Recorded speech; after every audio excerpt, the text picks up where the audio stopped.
নমস্কাৰ।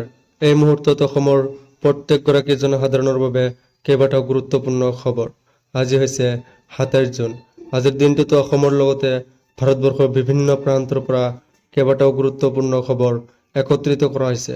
আমাৰ প্ৰথমটো খবৰ ৰাজ্যবাসীৰ বাবে এটা ডাঙৰ খবৰ। ৰাজনৈতিকভাৱে মুছলমানক নিষেধ কৰাৰ এক পৰিকল্পনা। ঈদৰ পিছৰে পৰাই জিলাই জিলাই প্ৰতিবাদী সভা আৰম্ভ কৰিব এইবাৰ আমছুৱে।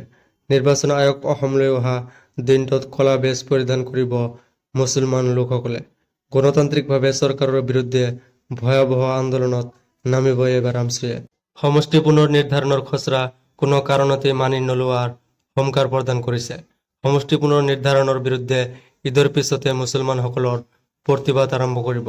মুছলমানক টাৰ্গেট কৰি এই খচৰা প্ৰস্তুত কৰা হৈছে বুলি মন্তব্য কৰিছে। সমষ্টি পুনৰ নিৰ্ধাৰণৰ খচৰা হিমন্ত বিশ্ব শৰ্মাৰ কথা মতে প্ৰস্তুত কৰা হৈছে বুলি অভিযোগ উত্থাপিত হৈছে।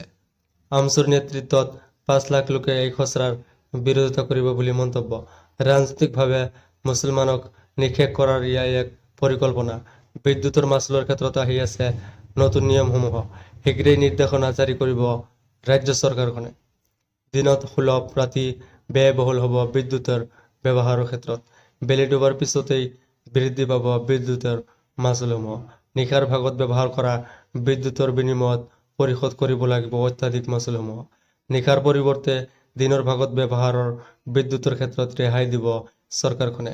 দিনৰ ভাগত ব্যৱহৃত বিদ্যুতৰ শুল্ক ২০% হ্ৰাস পাব। ৰাতিৰ ভাগত ব্যৱহৃত বিদ্যুতৰ শুল্ক ২০% বৃদ্ধি পাব। দিনৰ কাম শেষ কৰি ঘৰলৈ উভতি অহাৰ পিছত বিদ্যুৎ ব্যৱহাৰ কৰা হ'ব ব্যয়বহুল।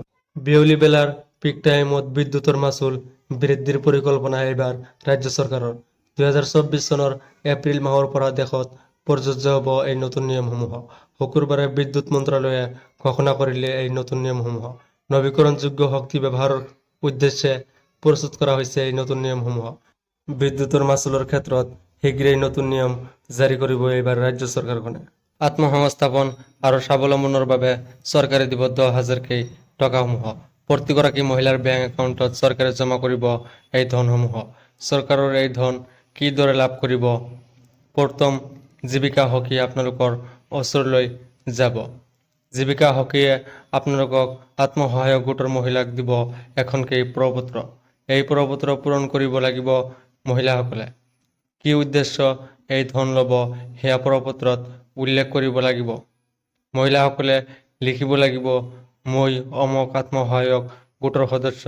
বেংক একাউণ্টৰ নাম্বাৰ দিব আৰু লগত এটা জীৱিকা লিখিব। ইয়াৰ পাছতে প্ৰপত্ৰ পৰীক্ষা কৰিব চৰকাৰখনে। প্ৰপত্ৰ নিৰীক্ষণৰ পাছত চৰকাৰে বেংক একাউণ্টত জমা কৰি দিব ১০,০০০ টকা। যিসকলে ভাল কাম কৰে তেওঁলোকক পুনৰ বেংকৰ পৰা ঋণ দিয়াৰ ব্যৱস্থা কৰিব। এই ঋণৰ সুদ বহন কৰিব নালাগে মহিলাসকলে।